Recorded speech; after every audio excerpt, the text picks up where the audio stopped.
स्वागत है आप सभी का माया एकेडमी यूट्यूब चैनल पे। इस वीडियो में हम जनवरी से लेके जुलाई 2022 तक जितने भी महत्वपूर्ण राष्ट्रीय और अंतर्राष्ट्रीय घटनाक्रम है उससे संबंधित ये सेकंड वीडियो है। इसमें हमारा पहला टॉपिक होगा महात्मा गांधी ग्रीन ट्रायंगल से संबंधित। देखिए, इसका अनावरण कहाँ किया गया है तो मेडागास्कर की राजधानी एंटाना नारिबो में किया गया है। नेक्स्ट है प्रधानमंत्री संग्रहालय से संबंधित। तो जो इसका उद्घाटन किया गया है नई दिल्ली में किया गया है। किसके द्वारा? प्रधानमंत्री नरेंद्र मोदी के द्वारा। इसका जो पहले नाम था वो नाम है नेहरू संग्रहालय, यानी नेहरू संग्रहालय का नाम बदल करके अब प्रधानमंत्री संग्रहालय रखा गया है। ये नई दिल्ली के 3 मूर्ति स्टेट में बनाया गया है। इसमें 14 पूर्व प्रधानमंत्रियों की जीवन यात्रा और उनसे संबंधित कार्यों को दर्शाया गया है इस संग्रहालय में। ये सिर्फ प्रधानमंत्रियों की उपलब्धियों और उनके योगदान तक सीमित नहीं है, बल्कि ये हर विषम परिस्थिति के बावजूद मजबूत होते देश के लोकतंत्र और हमारी संस्कृति में हजारों साल से फल फूल रहे लोकतांत्रिक संस्कारों की मजबूती तथा संविधान के प्रति सशक्त होती आस्था का भी प्रतीक है। नेक्स्ट है हनुमान जी की 108 फीट प्रतिमा का अनावरण किया गया। कहाँ पे? तो गुजरात के मोराबी में। मोराबी आपको याद होगा, अभी हाल ही में मोराबी में पुल दुर्घटना हुआ था, तो वहीं पे इस हनुमान जी की प्रतिमा का अनावरण किया गया है गुजरात के मोराबी में। ये जो इसकी ऊंचाई होगी वो होगी 108 फीट। देखिए, ये प्रतिमा हनुमान जी चार धाम परियोजना के तहत देश भर में चारों दिशाओं में बनाया जा रहा है। यानी देखिए, ये जो बना है गुजरात में, ये है वेस्ट का। ठीक है, गुजरात में वेस्ट वेस्ट में बनेगा, गुजरात में ईस्ट में बनेगा पश्चिम बंगाल में। ठीक है, और जो नॉर्थ में बना है वो शिमला में बना है, शिमला में। जबकि जो दक्षिण में बनेगा साउथ में वो तमिलनाडु में बनेगा, तमिलनाडु में। ये पश्चिम बंगाल, गुजरात। तो ये हनुमान जी की चार मूर्तियां स्थापित की जाएंगी चारों दिशाओं में। ठीक है, देख लीजिए, 2010 में ऐसी प्रतिमा का अनावरण किया गया था हिमाचल प्रदेश के शिमला में। जबकि तीसरी जो बनाई जाएगी वो तमिलनाडु के रामेश्वर में स्थापित की जाएगी। वहीं पश्चिम बंगाल के पूर्व में अंतिम प्रतिमा स्थापित की जाएगी। नेक्स्ट है पूसा कृषि विज्ञान मेला। तो ये मेला कहाँ आयोजन किया गया है तो दिल्ली में। इस मेले की जो थीम थी वो तकनीकी ज्ञान से आत्मनिर्भर किसान। इस मेले की थीम थी पूसा कृषि विज्ञान मेला। ये पूछा जा सकता है पूसा कृषि विज्ञान मेला का आयोजन कहाँ पे किया गया तो नई दिल्ली में। इस मेले की थीम क्या थी अगर ये पूछा जाए तो आपको ये भी याद रखना है, तकनीकी ज्ञान से आत्मनिर्भर किसान इस मेले की थीम थी। नेक्स्ट है tree city of the world 2021। आपको याद होगा 2020 में जो भारत की एकमात्र शहर को ये अवार्ड मिला था tree city of the world, ये मिला था हैदराबाद को। लेकिन इस साल यानी 2021 का जो मिला है वो हैदराबाद प्लस मुंबई दोनों शहरों को मिला है। ये किसके द्वारा प्रदान किया जाता है तो FAO के द्वारा, यानी खाद्य और कृषि संगठन के द्वारा। इसमें देखिए 21 देशों के 136 शहर थे। ठीक है, उनके साथ इन दो भारतीय शहरों को मान्यता प्राप्त हुआ है। किस लिए मिला है तो देखिए, स्वस्थ, लचीला, खुशहाल शहरों के निर्माण में शहरी पेड़ों और हरियाली को उगाने और बनाए रखने की प्रतिबद्धता के लिए मान्यता प्राप्त किया है। देख लीजिए, 2020 में tree city of the world मिला था, हैदराबाद को मिला था, एकमात्र शहर था। लेकिन इस साल 2021 का जो मिला है इसमें दो भारतीय शहर शामिल हैं, एक मुंबई है प्लस हैदराबाद है, याद रखना है आपको। नेक्स्ट है भारत का पहला सामुदायिक रेडियो स्टेशन। तो इस सामुदायिक रेडियो स्टेशन का नाम दूधवाड़ी है। इसका जो उद्घाटन किया गया है प्रधानमंत्री नरेंद्र मोदी के द्वारा गुजरात में किया गया है। देखिए, इसका उद्देश्य क्या है, किसानों को आवश्यक वैज्ञानिक जानकारी प्रदान करना इसका मुख्य उद्देश्य है। नेक्स्ट है एशिया के सबसे बड़े अंतर्राष्ट्रीय खाद्य तथा आतिथ्य मेला। देखिए, इस मेले का जो नाम है आहार 2022 नाम है इस मेले का। इसका आयोजन नई दिल्ली के प्रगति मैदान में किया गया। ये एशिया का सबसे बड़ा B2B यानी बिजनेस टू बिजनेस अंतर्राष्ट्रीय खाद्य एवं अतिथि मेला है। ये इसका 36वां संस्करण था। इसमें जो थीम थी वो थी निर्यात के लिए GI उत्पादों को बढ़ावा देना। नेक्स्ट है भारत की पहली कार्बन न्यूट्रल पंचायत। देखिए, 24 अप्रैल को राष्ट्रीय पंचायत दिवस मनाया जाता है। राष्ट्रीय पंचायत दिवस मनाया जाता है कब? 24 अप्रैल को। ये पूछा जाता है तो आप ध्यान रखिएगा। भारत की जो पहली कार्बन न्यूट्रल पंचायत बनी है वो जम्मू की बनी है। कहाँ पे? जम्मू की सांबा जिले की पल्ली गांव है, वो भारत की पहली न्यूट्रल पंचायत बनी है, कार्बन न्यूट्रल। याद रखना है पल्ली गांव है, ठीक है, ये स्टार लगा लीजिए। देखिए इसमें क्या किया था, प्रधानमंत्री ने इन पंचायत में 348 घर थे, उनको 500 किलोवाट के सौर ऊर्जा संयंत्र का उद्घाटन किया था, जिससे ये क्या हुआ, ये गांव पहला कार्बन न्यूट्रल पंचायत बन गया। नेक्स्ट है, भारत को संयुक्त राष्ट्र आर्थिक और सामाजिक परिषद के 4 प्रमुख निकायों के लिए चुना गया है। वो 4 प्रमुख निकाय कौन कौन से हैं ये देख लीजिए। पहला है सामाजिक विकास आयोग, गैर सरकारी संगठनों की समिति, विकास के लिए विज्ञान और प्रौद्योगिकी आयोग, आर्थिक सामाजिक और सांस्कृतिक अधिकारों की समिति। इन चारों समितियों के लिए भारत को 4 साल के लिए, देखिए भारत को 4 साल के लिए इन समितियों का अध्यक्ष यानी प्रमुख चुना गया है। कब? अप्रैल 2022 में। ये चारों समितियां संयुक्त राष्ट्र की समितियां हैं। नेक्स्ट है आर्ट पार्क। देखिए आर्ट पार्क का पहले फुल फॉर्म जान लीजिए। देखिए आर्ट में मतलब होता है आर्टिफिशियल इंटेलिजेंस, जो इसमें आर का मतलब होगा वो होगा रोबोटिक्स, और टी से होगा टेक्नोलॉजी। तो याद करने में आपको आसानी होगी। आर्ट पार्क का मतलब क्या है, आपसे पूछा जा सकता है आर्ट पार्क ये किस तरह का पार्क है, तो आपको याद रखना है ए से होगा आर्टिफिशियल इंटेलिजेंस, आर से होगा रोबोटिक्स, टी से होगा टेक्नोलॉजी। अब पार्क तो है ही। तो ये देश का पहला आर्टिफिशियल इंटेलिजेंस और रोबोटिक्स टेक्नोलॉजी पार्क है, जिसका उद्घाटन कहाँ पे किया गया है? बेंगलोर में किया गया है। ये किसके द्वारा पार्क स्थापित किया गया है? तो भारतीय विज्ञान संस्थान यानी आईआईएससी बेंगलोर के द्वारा। इसका जो उद्देश्य होगा वो होगा स्वास्थ्य देखभाल, शिक्षा, गतिशीलता, बुनियादी ढांचे, कृषि, खुदरा और साइबर सुरक्षा के क्षेत्र में महत्वाकांक्षी महत्वाकांक्षी मिशन मोड के तहत अनुसंधान परियोजनाओं को निष्पादित करके नवाचारों को दिशा प्रदान करना है। नेक्स्ट है माधवपुर पेड़ मेला। ये ध्यान रखिएगा, ये पेड़ मेला है, पेड़ मेला नहीं है, ठीक है। तो माधवपुर पेड़ मेला 2022, इसका देखिए शुभारंभ राष्ट्रपति रामनाथ कोविंद के द्वारा किया गया। कहाँ पे? गुजरात के पोरबंदर में। पोरबंदर आपको याद होगा किस लिए, और यहाँ पे गांधी जी का जन्म हुआ था। तो यहीं पे माधवपुर पेड़ मेला का आयोजन भी किया जा रहा है राष्ट्रपति रामनाथ कोविंद के द्वारा। माधवपुर पेड़ जान लीजिए क्या है, एक छोटा लेकिन सांस्कृतिक रूप से महत्वपूर्ण गांव है। यहाँ क्या है, लोक कथाओं के अनुसार भगवान कृष्ण ने राजा भीष्मक की बेटी रुक्मणी से विवाह किया था। यह मेला अरुणाचल प्रदेश की मिश्मी जनजाति से संबंधित है। यह जनजाति प्राचीन राजा भीष्मक और उनकी पुत्री रुक्मणी के जरिए भगवान कृष्ण को अपना पूर्वज मानती है। नेक्स्ट है मानव तस्करी रोधी प्रकोष्ठ। देखिए इंपॉर्टेंट है आपके लिए, ठीक है। ये इसका जो शुरुआत किया गया है वो राष्ट्रीय महिला आयोग के द्वारा किया गया है। इसका जो उद्देश्य होगा मानव तस्करी मामलों का प्रभावी तरीके से निपटान और महिलाओं और लड़कियों के बीच जागरूकता बढ़ाने के लिए तस्करी रोधी इकाइयों को प्रशिक्षित कर उनकी क्षमता को बढ़ाना इसका मुख्य उद्देश्य है, ठीक है। आर्टिफिशियल इंटेलिजेंस और प्रोग्रामिंग सेंटर। देखिए रक्षा सचिव डॉक्टर अजय कुमार, इन्होंने राजस्थान के झुंझुनू जिले में स्थित artificial intelligence and programming centre तथा मानेकशॉ ब्लॉक प्रशासनिक भवन का उद्घाटन किया है। तो ये ध्यान रखिएगा, ये सेंटर कहाँ पे स्थित है, तो राजस्थान के झुंझुनू जिले में। नेक्स्ट है आपदा रोधी अवसंरचना गठबंधन। ये मोस्ट इंपॉर्टेंट है आपके लिए प्री एग्जाम के लिए, क्योंकि ये गठबंधन भारत के द्वारा बनाया गया था। तो देखिए मेडागास्कर इसका 30वां देश बना है, ठीक है। इससे पहले 29 देश थे, लेकिन मेडागास्कर 4 अप्रैल 2022 को इसमें शामिल हुआ, जिससे इस गठबंधन में सदस्य देशों की संख्या 30 हो गई। ये गठबंधन राष्ट्रीय सरकारों, संयुक्त राष्ट्र एजेंसियों, कार्यक्रमों, बहुपक्षीय विकास बैंकों और वित्त पोषण तंत्र, निजी क्षेत्र आदि की एक बहु हितधारक वैश्विक भागीदारी है।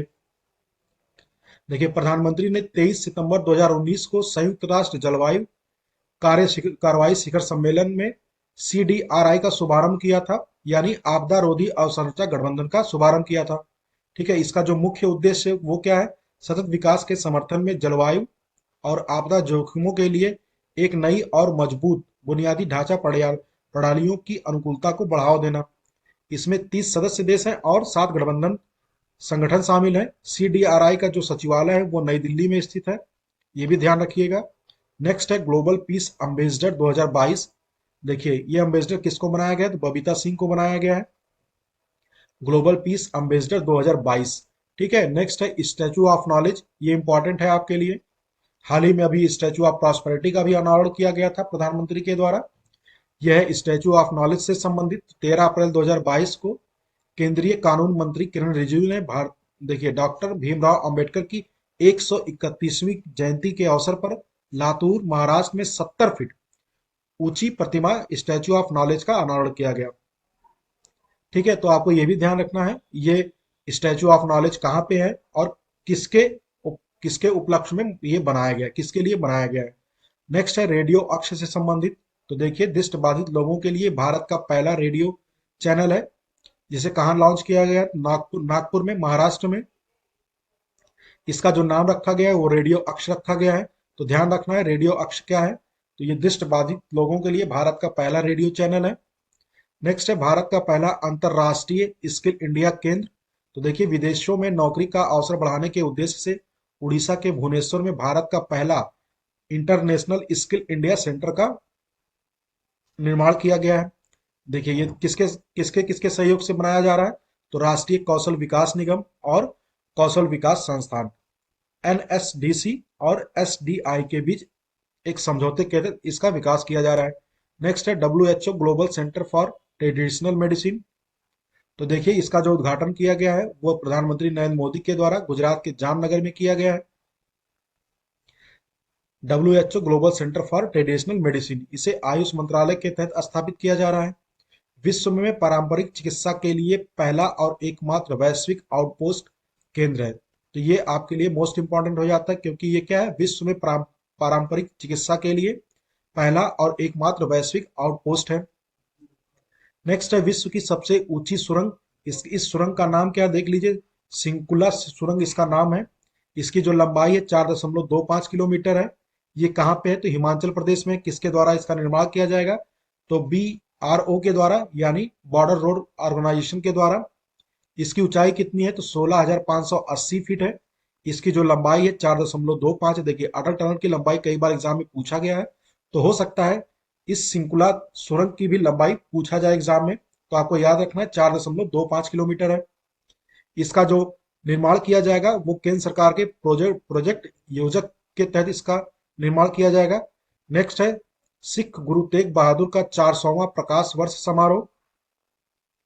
21 अप्रैल 2022 को प्रधानमंत्री नरेंद्र मोदी ने 9वें जो सिख गुरु थे, गुरु तेग बहादुर, उनके 400वें प्रकाश वर्ष के समारोह पर लाल किले से राष्ट्र को संबोधित किया।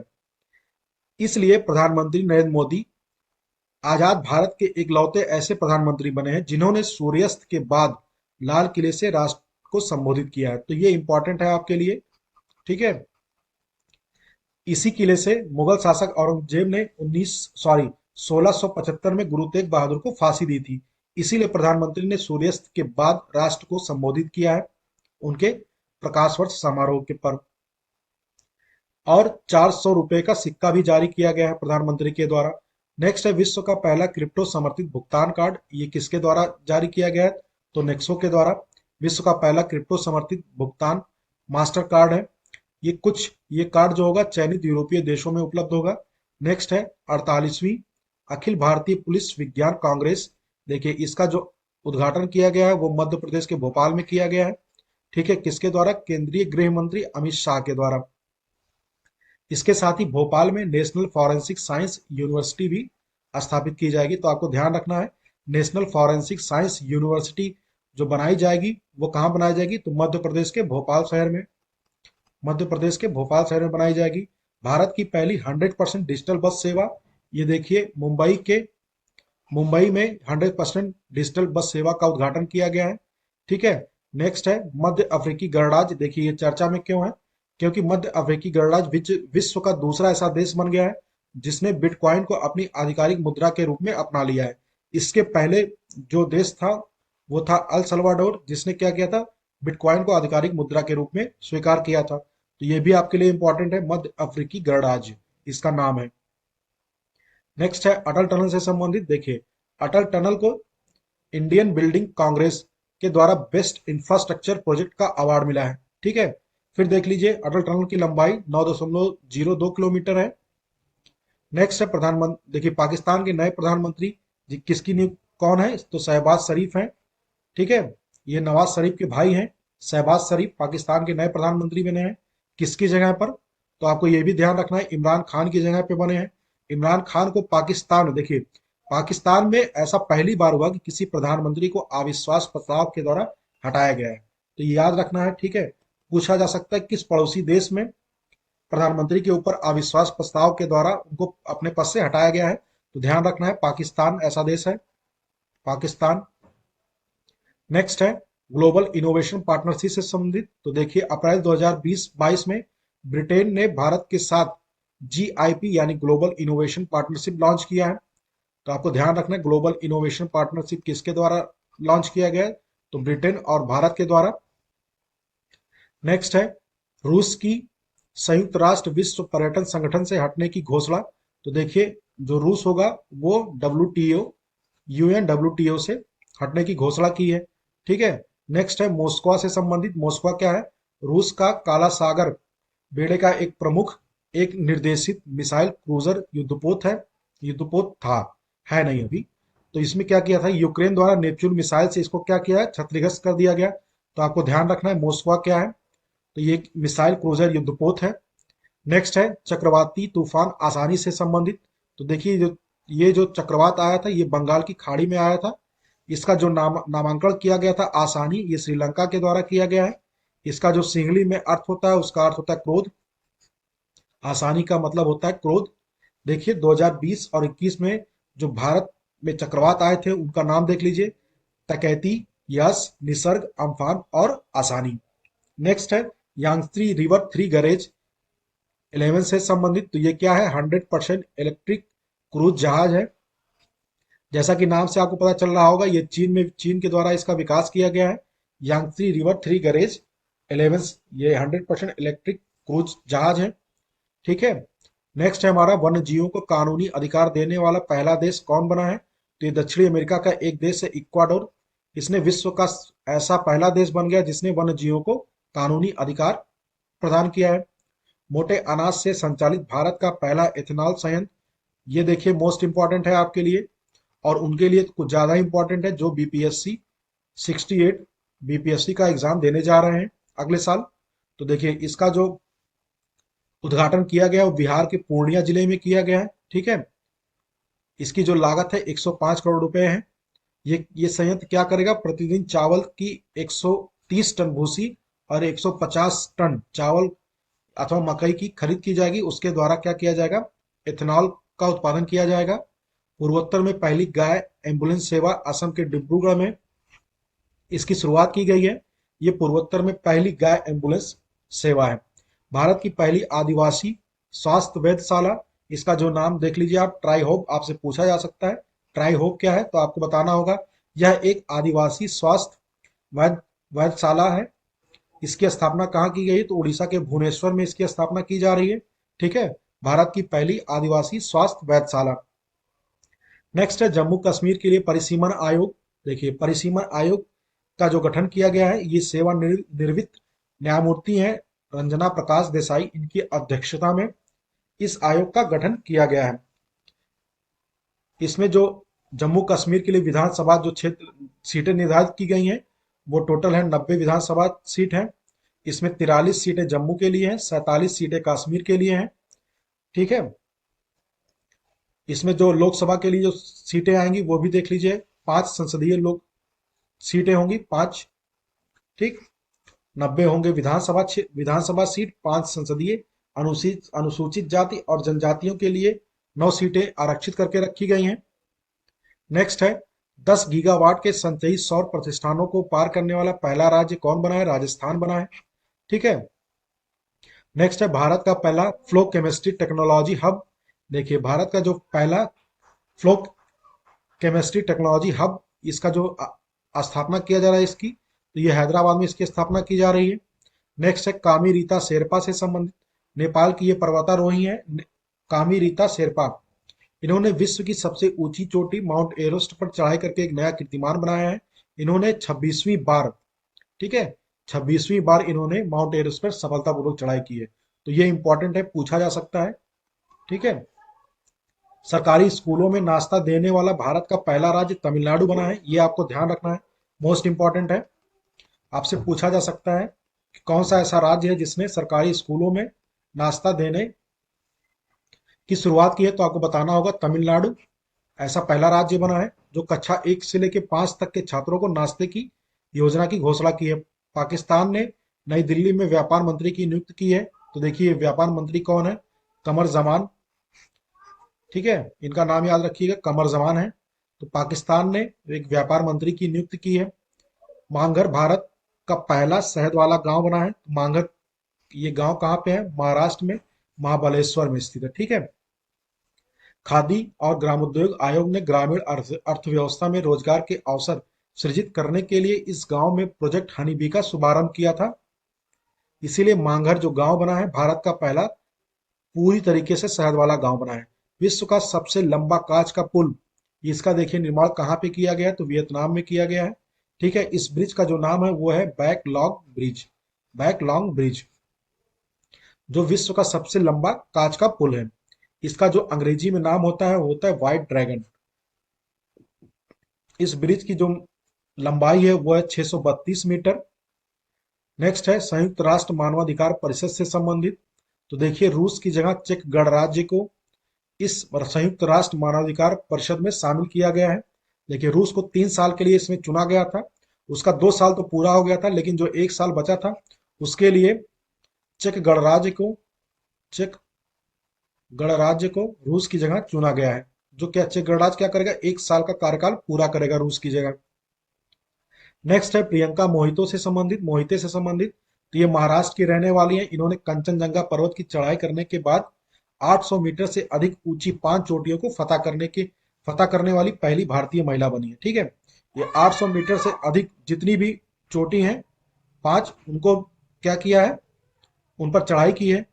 तो कंचनजंगा कहाँ कहाँ पे स्थित है, तो भारत के सिक्किम में स्थित है। ये माउंट एवरेस्ट और केटू के बाद, ठीक है, भारत की तीसरी सबसे ऊंची चोटी है कंचनजंगा, जो कहाँ पे स्थित है, सिक्किम में स्थित है। आपको नाम याद रखना है, प्रियंका मोहिते। ठीक है, नेक्स्ट है संत का दर्जा पाने वाले पहले सामान्य भारतीय कौन है, भारतीय व्यक्ति। ठीक है, देव सहाय पिल्लई, जिन्होंने संत का दर्जा पाया है, ये पहले सामान्य भारतीय व्यक्ति हैं।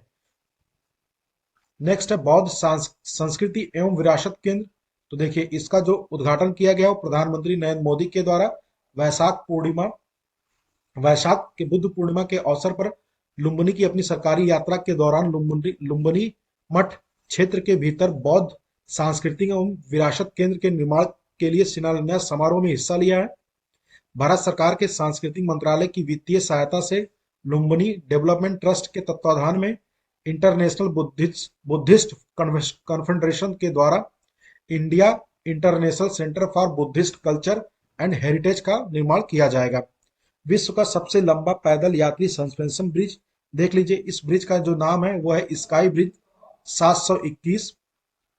ये विश्व का सबसे लंबा पैदल यात्री सस्पेंशन ब्रिज है, जो इसका देखिए कहाँ पे, चेक गणराज्य में स्थित है। अभी ऊपर चेक गणराज्य का नाम एक बार और आया था, जो यूएनएचआरसी में शामिल हुआ है।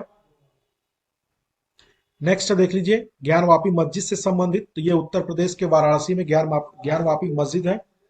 ठीक है, आपको ध्यान रखना है कहाँ पे स्थित है, तो ये वाराणसी में स्थित है, उत्तर प्रदेश के। भारत जमैका राष्ट्रीय उद्यान, देखिए किसी भारतीय राष्ट्रपति की कैरिबियाई देश की ये पहली यात्रा है। ठीक है, तो इसी यात्रा के दौरान राष्ट्रपति रामनाथ कोविंद ने भारत जमैका राष्ट्रीय उद्यान का जो उद्घाटन किया है वो जमैका की राजधानी किंगस्टन में किया है। ठीक है, यही किंगस्टन में डॉक्टर भीमराव अंबेडकर के नाम पर एक सड़क यानी B.R. अंबेडकर एवेन्यू का उद्घाटन भी किया है। तो आपको ध्यान रखना है B.R. अंबेडकर एवेन्यू कहाँ है। ठीक है, ये जमैका की राजधानी किंगस्टन में है, और भारत जमैका मैत्री उद्यान का जो उद्घाटन किया गया है ये भी किंगस्टन में है। नेक्स्ट है हमारा निवेश प्रोत्साहन समझौता।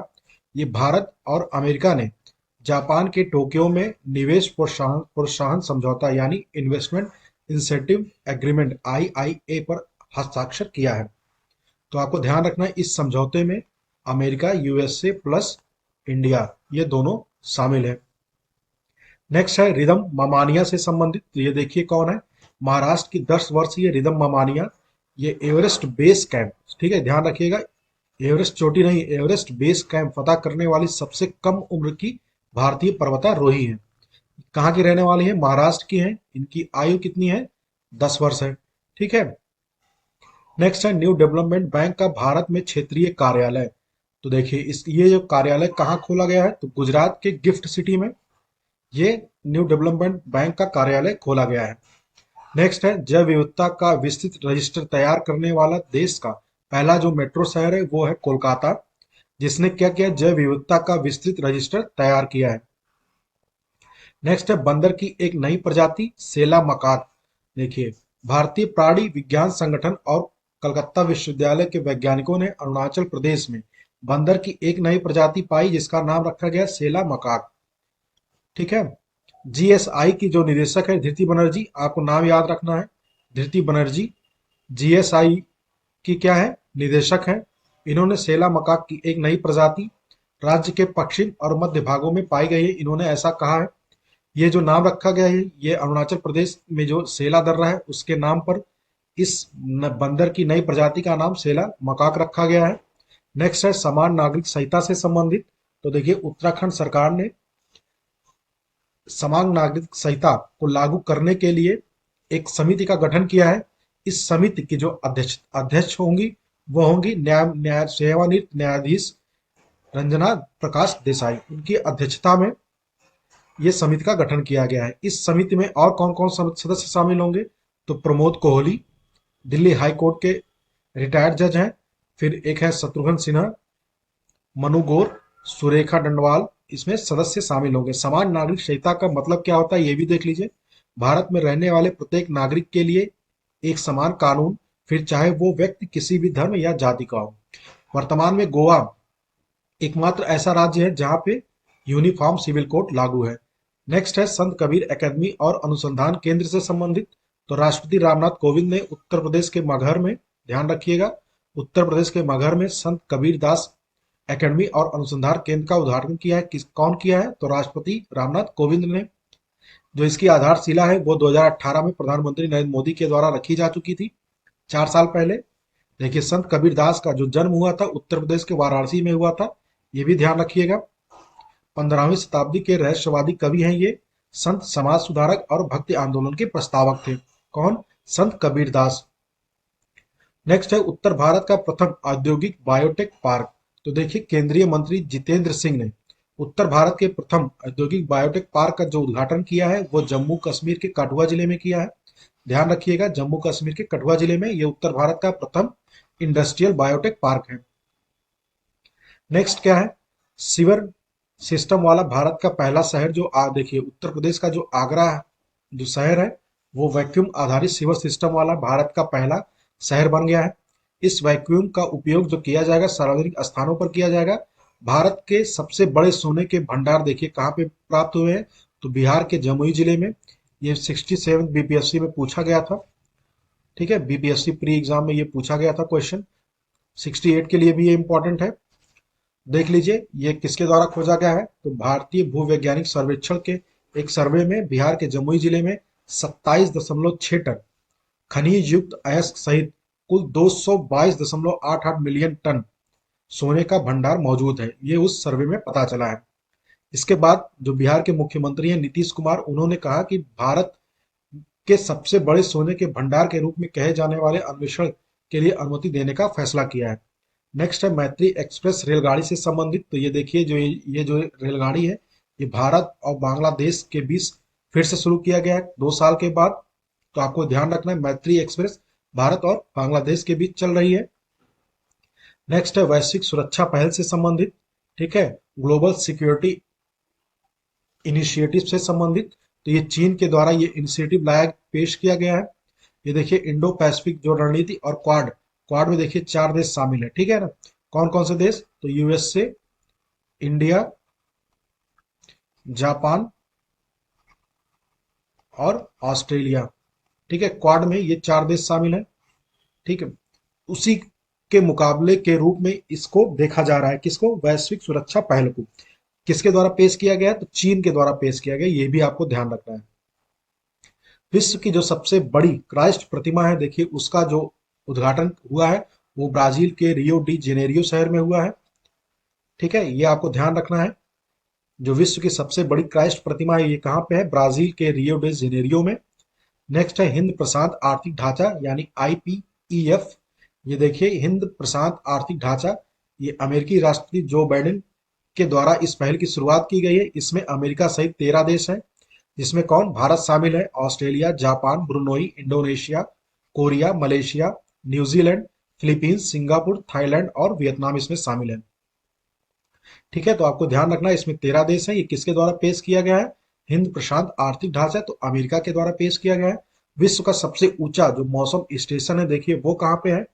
तो नेशनल जियोग्राफिक सोसाइटी ने विश्व देखिए नेशनल जियोग्राफिक सोसाइटी ने विभिन्न मौसम संबंधी घटनाओं को स्वचालित रूप से मापने के लिए माउंट एवरेस्ट पर, ठीक है, माउंट एवरेस्ट पर 8,830 मीटर की ऊंचाई पर विश्व का सबसे ऊंचा मौसम स्टेशन स्थापित किया है। दूसरा क्या है? यानी मतलब नेक्स्ट देख लीजिए, दूसरा भारत नॉर्डिक शिखर सम्मेलन। तो प्रधानमंत्री नरेंद्र मोदी इस सम्मेलन में भाग लिए थे। इस सम्मेलन का आयोजन कहाँ किया गया था? तो डेनमार्क की राजधानी कोपेनहेगन में किया गया था। जो नॉर्डिक देश हैं वो यूएनएससी यानी संयुक्त राष्ट्र सुरक्षा परिषद में भारत की अस्थायी सदस्यता प्राप्त हो जाए, इसके लिए वो क्या करते हैं? समर्थन देते हैं भारत को। जो पहला फर्स्ट भारत नॉर्डिक शिखर सम्मेलन, इसका आयोजन 2018 में स्टॉकहोम स्वीडन में किया गया था। नॉर्डिक कंट्रीज कौन कौन से, ये आपको ध्यान रखना है, इंपॉर्टेंट है। ठीक है, डेनमार्क, फिनलैंड, आइसलैंड, नॉर्वे और स्वीडनलैंड। टोटल 5 देश हैं नॉर्डिक, 5 नॉर्डिक कंट्रीज हैं। ये आपके ज्योग्राफी सेक्शन का हिस्सा है, जो कभी कभी एग्जाम में पूछा जाता है, प्री एग्जाम में। दक्षिण कोरिया नाटो साइबर रक्षा में शामिल होने वाला पहला एशियाई देश बना है। तो देखिए नाटो क्या है? नॉर्थ अटलांटिक संधि गठबंधन है नाटो। दक्षिणी कोरिया इसमें शामिल हुआ है। इसमें शामिल होने से इसमें 32 देश हो गए, इनकी जो संख्या हो गई है 32 हो गई है। ठीक है, 27 नाटो सदस्य है और 5 गैर नाटो सदस्य। राष्ट्रीय बाल अधिकार संरक्षण आयोग, देखिए 1 मार्च 2022 को राष्ट्रीय बाल अधिकार संरक्षण आयोग ने अपना 17वीं स्थापना दिवस मनाया है। इस अवसर पर एनसीपीसीआर का जो नया आदर्श वाक्य है, भविष्यो रक्षिते भविष्यो रक्षिति रक्षिता, लॉन्च किया गया है। जो इसकी अध्यक्ष है वो है प्रियंका कानुंगो। ठीक है, प्रियंका कानुंगो इसकी अध्यक्ष है। तो आपको ये याद रखना है कि राष्ट्रीय बाल अधिकार संरक्षण आयोग की जो अध्यक्ष है वो है प्रियंका कानुंगो। नेक्स्ट है विश्व का पहला नैनो यूरिया तरल संयंत्र। देखिए इसका जो उद्घाटन किया गया प्रधानमंत्री नरेंद्र मोदी के द्वारा, कहाँ पे? कलोल यानी गुजरात में किया गया है। इस संयंत्र जो स्थापित किया जा रहा है वो इफ्को के द्वारा स्थापित किया जा रहा है। इसका जो उद्देश्य होगा किसानों को उत्पादकता बढ़ाने और उनकी आय बढ़ाने में मदद करना। भारत AAEA का नया अध्यक्ष बना है। आप देख लीजिए इसका फुल फॉर्म क्या होता है। तो association of Asian election authorities का नया अध्यक्ष बना है। ठीक है, नेक्स्ट है सामुदायिक वन संसाधन अधिकार। छत्तीसगढ़ राज्य बस्तर जिले के कांगोर घाटी राष्ट्रीय उद्यान, ये आपको उद्यान याद रखना है, ये पार्क कांगोर घाटी राष्ट्रीय उद्यान कहाँ पे है? छत्तीसगढ़ में। कहाँ? बस्तर जिले में। वहीं पे जो आदिवासी जो रहते हैं उनको वन उपयोग हेतु नियम बनाने की शक्ति प्रदान की गई है। ठीक है ना? तो छत्तीसगढ़ उड़ीसा के बाद दूसरा ऐसा राज्य बन गया है जिसको सामुदायिक वन संसाधन अधिकार दिया गया है। नेक्स्ट है राष्ट्रीय जनजाति अनुसंधान संस्थान NTRI से संबंधित। तो देखिए गृह और सहकारिता मंत्री अमित शाह ने नई दिल्ली में राष्ट्रीय जनजाति अनुसंधान संस्थान का उद्घाटन किया है। ये जो राष्ट्रीय स्तर का एक प्रमुख संस्थान है जो शैक्षणिक, कार्यकारी और विधायी क्षेत्रों में जनजातीय चिंताओं, मुद्दों और मामलों का मुख्य केंद्र बन सकता है। NTRI। नेक्स्ट है राष्ट्रीय वायु खेल नीति 2022 से संबंधित। ये किसके द्वारा लॉन्च किया गया है? तो नागर विमानन मंत्री ज्योतिराज सिंधिया के द्वारा लॉन्च किया गया है। इस नीति के माध्यम से aerobatics, ballooning, gliding, parachuting, forward aircraft और रोटर क्राफ्ट सहित 11 हवाई खेलों को बढ़ावा दिया जाएगा। देखिए एक नया गिनीज वर्ल्ड रिकॉर्ड बना है। वो क्या बना है कि 105 घंटे में 75 किलोमीटर लंबी रोड का निर्माण किया गया है। किसके द्वारा? भारतीय राष्ट्रीय राजमार्ग प्राधिकरण यानी NHAI के द्वारा। ठीक है, कहाँ पे किया गया है इस रोड का निर्माण? तो महाराष्ट्र के विदर्भ जिले में किया गया है। ठीक है। नेक्स्ट है, ड्रोन पॉलिसी बनाने वाला भारत का पहला राज्य कौन बना है? तो हिमाचल प्रदेश बना है, जिसने क्या किया, ड्रोन पॉलिसी 2022 और लॉजिस्टिक पॉलिसी 2022 को मंजूरी दी है। तो इस तरह की नीति बनाने वाला हिमाचल प्रदेश भारत का पहला राज्य बन गया है। लोकतंत्र के स्वर और द रिपब्लिकन एथिक्स, देखिए ये एक बुक है। ठीक है, किसके द्वारा लिखा गया है? तो राष्ट्रपति रामनाथ कोविंद के चुनिंदा जो भाषण है उनको इस बुक में संकलित किया गया है, जिसका नाम है लोकतंत्र के स्वर। नेक्स्ट है, विश्व का पहला राइट टू रिपेयर कानून। ये देखिए कानून किसके द्वारा बनाया गया है? तो संयुक्त राज्य अमेरिका के न्यूयॉर्क विधानमंडल ने डिजिटल इलेक्ट्रॉनिक्स के लिए विश्व का पहला राइट टू रिपेयर कानून पारित किया है। ठीक है ना, आपको ये ध्यान रखना है, ये कौन सा देश इसमें पारित किया है? तो संयुक्त राज्य अमेरिका। नेक्स्ट है, यूएनएससी यानी संयुक्त राष्ट्र सुरक्षा परिषद में 5 अस्थायी सदस्यों का चुनाव। ये 5 अस्थायी सदस्य कौन है? देखिए, इक्वाडोर, जापान, माल्टा, मोजाम्बिक और स्विट्जरलैंड, इनको 2023-24 के कार्यकाल के लिए चुना गया है, 2 साल के लिए यानी। ठीक है ना। नेक्स्ट है, भारत की पहली बालिका पंचायत। देखिए, बालिका पंचायत जो बनी है वो गुजरात के कच्छ में भारत की पहली बालिका पंचायत की शुरुआत की गई है। किस लिए किया गया है? तो महिलाओं को सशक्त बनाने की दिशा के लिए, बनाने के लिए। ठीक है ना, इसमें क्या किया जाएगा? 11 से 21 वर्ष की उम्र की बालिकाओं को इसमें जिम्मेदारी दी जाएगी, जिसका मुख्य उद्देश्य बालिकाओं को सामाजिक और राजनीतिक विकास को बढ़ावा देना, साथ ही समाज में मौजूद कुरीतियों को दूर कर उनकी समस्याओं का समाधान करना इसका उद्देश्य होगा। संत तुकाराम शिला मंदिर, तो प्रधानमंत्री नरेंद्र मोदी के द्वारा महाराष्ट्र के पुणे शहर में संत तुकाराम शिला मंदिर का उद्घाटन किया गया है। नेक्स्ट है, पद्म पुल से संबंधित। तो ये पद्म पुल कहाँ है? बांग्लादेश में स्थित है, ध्यान रखना है आपको। महारानी एलिजाबेथ द्वितीय से संबंधित, देखिए इनका अभी हाल ही में डेथ हो गया है, तो इसलिए महारानी एलिजाबेथ द्वितीय ये इंपॉर्टेंट है। ये क्या है? देखिए, विश्व के दूसरे सबसे लंबे समय तक राजगद्दी संभालने का रिकॉर्ड महारानी एलिजाबेथ के नाम है। ठीक है ना। पहले नंबर पे फ्रांस के लुई 14वें हैं, उसके बाद महारानी एलिजाबेथ आती हैं। नेक्स्ट है, इस्पात स्लैग से निर्मित पहली सड़क। तो गुजरात के सूरत में इस सड़क का निर्माण किया गया है, ये 6 लेन की सड़क है। ठीक है ना। नेक्स्ट है, भारत गौरव टूरिस्ट ट्रेन। तो देख लीजिए, भारत गौरव टूरिस्ट ट्रेन नई दिल्ली के सफदरजंग रेलवे स्टेशन से 18 दिवसीय श्री रामायण यात्रा की शुरुआत की गई है। किसके द्वारा? IRCTC के द्वारा। ठीक है ना। ये भारत गौरव टूरिस्ट ट्रेन भारत और नेपाल को जोड़ने वाली देश की पहली पर्यटक ट्रेन है।